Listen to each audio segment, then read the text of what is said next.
Bismillahirrahmanirrahim. Assalamualaikum warahmatullahi wabarakatuh.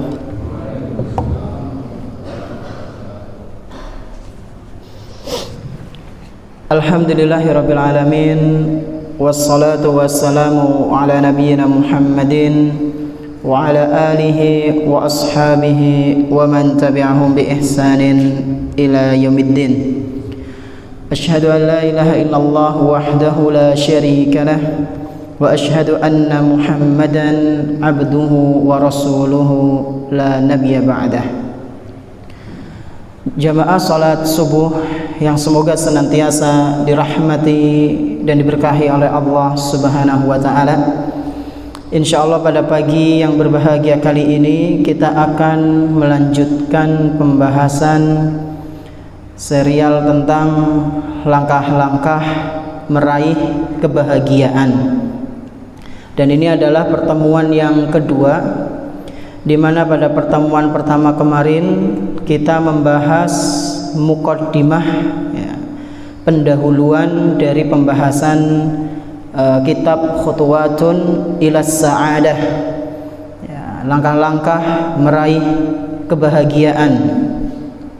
Dan kemarin sudah kita sampaikan bahwasanya ada salah seorang ulama yang berasal dari mana Pak Bu? Spanyol. Sinten asmine? Imam Ibnu Hazm rahimahullahu taala.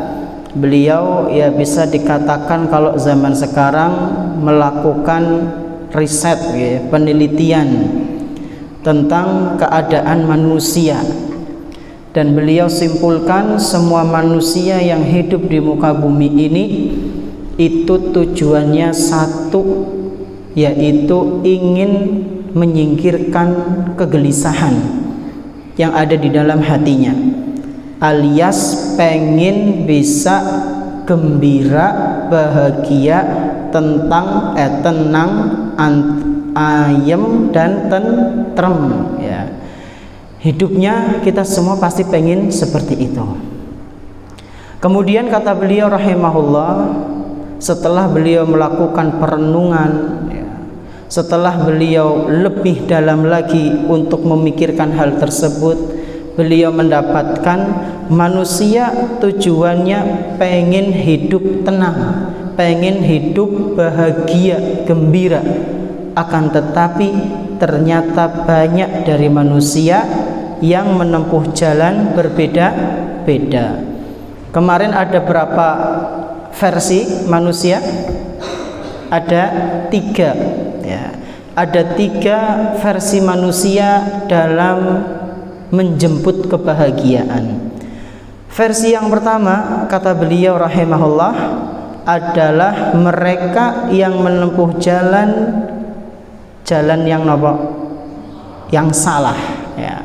Ini golongan yang pertama, mereka pengen bahagia tapi jalan yang ditempuh itu jalan yang salah. Golongan yang kedua yaitu mereka yang pengen bahagia akan tetapi jalannya hampir salah, ya, hampir fatal. Dan kemarin sudah kita kasih contoh-contohnya, ya. Kemudian yang ketiga adalah mereka yang ingin mendapatkan kebahagiaan dan Allah mudahkan mereka menempuh jalan yang benar. Dan versi yang ketiga ini yang insya Allah akan kita pelajari selama Ramadan ini, ya, yaitu mengenai jalan-jalan supaya kita bisa meraih kebahagiaan, langkah-langkah, tata cara supaya kita bisa mendapatkan kebahagiaan, tentunya dengan apa yang disyariatkan oleh Allah Subhanahu wa taala dan Rasulnya sallallahu alaihi wasallam.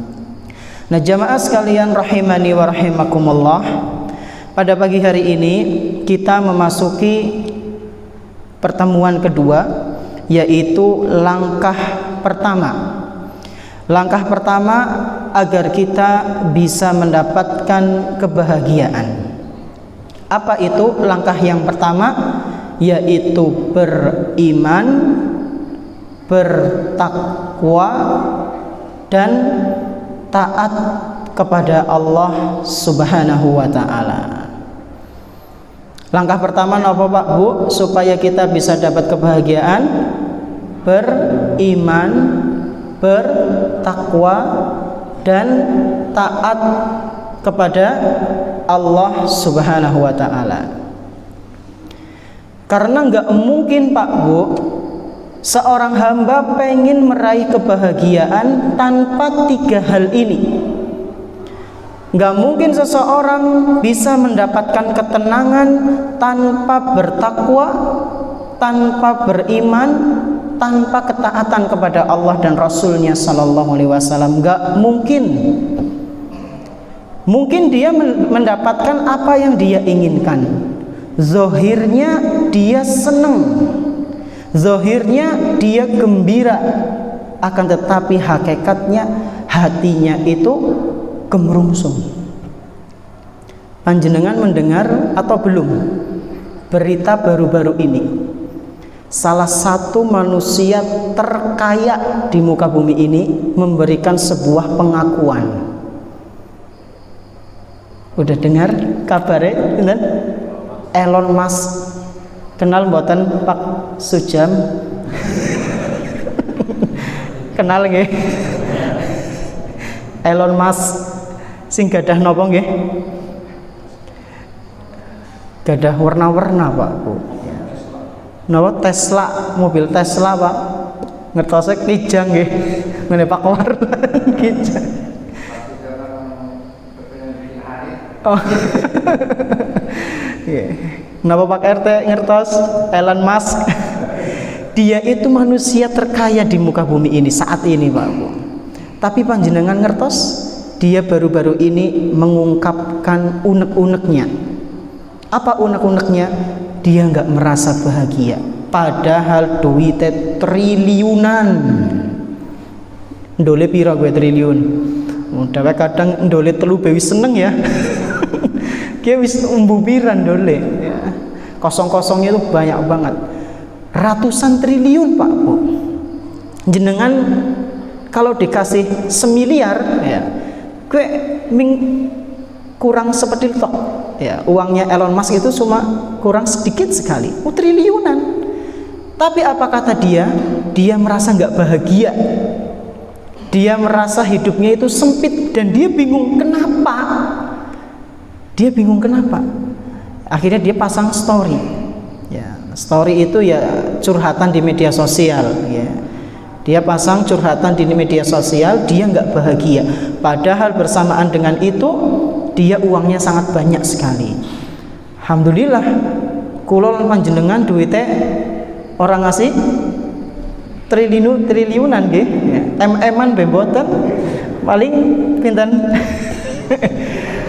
Atau saya bisa alhamdulillah kue. Tapi apakah kita merasakan hidup yang seperti Elon Musk rasakan? Hatinya sempit, sedih, gelisah? Tidak, alhamdulillah. Betapa banyak orang tua kita yang hidupnya sederhana, itu ayem banget hidupnya kalau dilihat.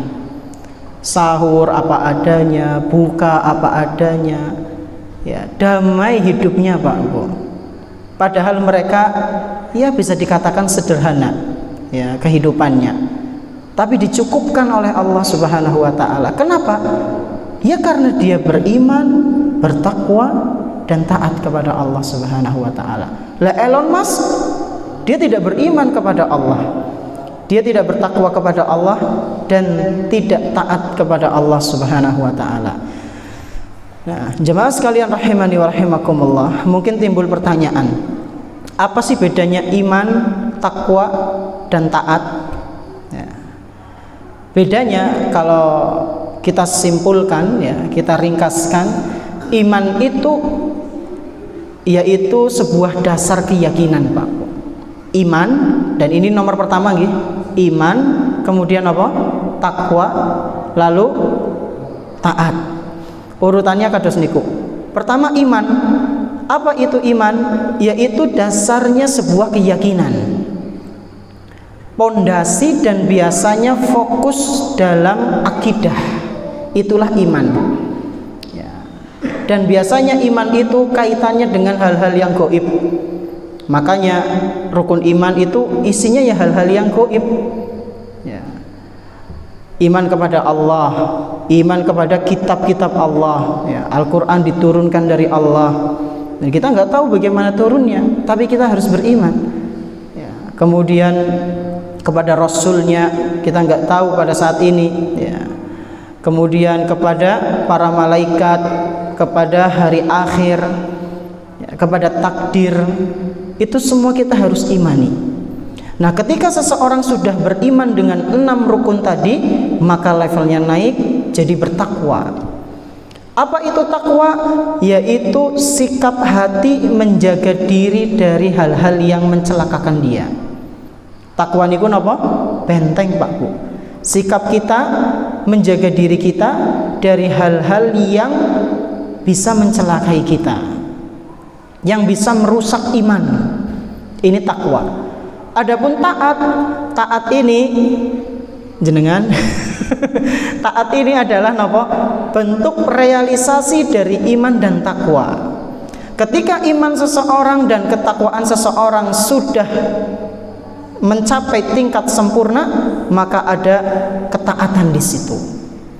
Ada ketundukan kepada Allah Subhanahu wa taala, perbuatan nyata dari keimanan yang ada di dalam dirinya.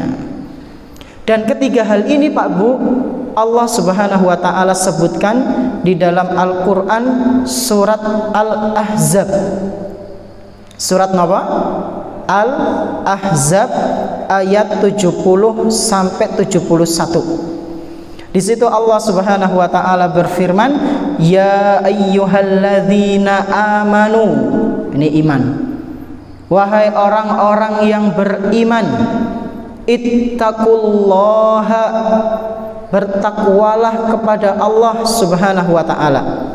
Wa qulu qawlan sadida, dan kalian ucapkanlah sebuah ucapan yang lurus, berkatalah dengan perkataan yang benar. Kemudian kata Allah Subhanahu wa taala, yuslih lakum a'malakum wa yaghfir lakum dzunubakum wa may yuti'illaha wa rasulahu faqad faza fawzan 'azima. Ketika kalian mengucapkan perkataan yang lurus, yang benar, maka Allah akan membenarkan amalan-amalan kalian, memperbaiki amalan-amalan kalian, dan Allah akan mengampuni dosa-dosa kalian. Kemudian yang ketiga, taat.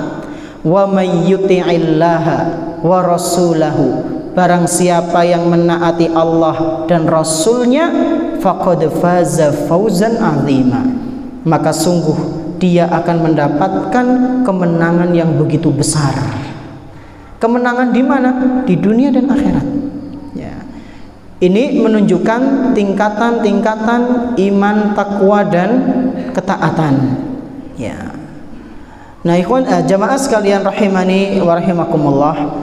Jadi apabila seseorang dia beriman, dia bertakwa dan dia taat kepada Allah Subhanahu wa taala, dia akan mendapatkan kegembiraan, kebahagiaan yang teriring dengan ketenangan. Itu sudah pasti. Ya. Dan ini Allah Subhanahu wa taala sampaikan di dalam Al-Qur'an surat At-Tolaq yang pernah kita singgung kemarin di kajian terakhir Arba'in An-Nawawiyah. Ya. Allah Subhanahu wa taala berfirman, "Wa may yattaqillaha yaj'al lahu makhraja." Barang siapa yang bertakwa kepada Allah, maka Allah akan berikan jalan keluar dari masalah-masalah yang sedang dia hadapi. Jalannya itu dimudahkan. Wa yarzuquhu min haitsu la yahtasib, dan Allah akan berikan rizki dari arah yang tidak disangka-sangka. Tiba-tiba ada saja yang kasih, ada saja kemudahan.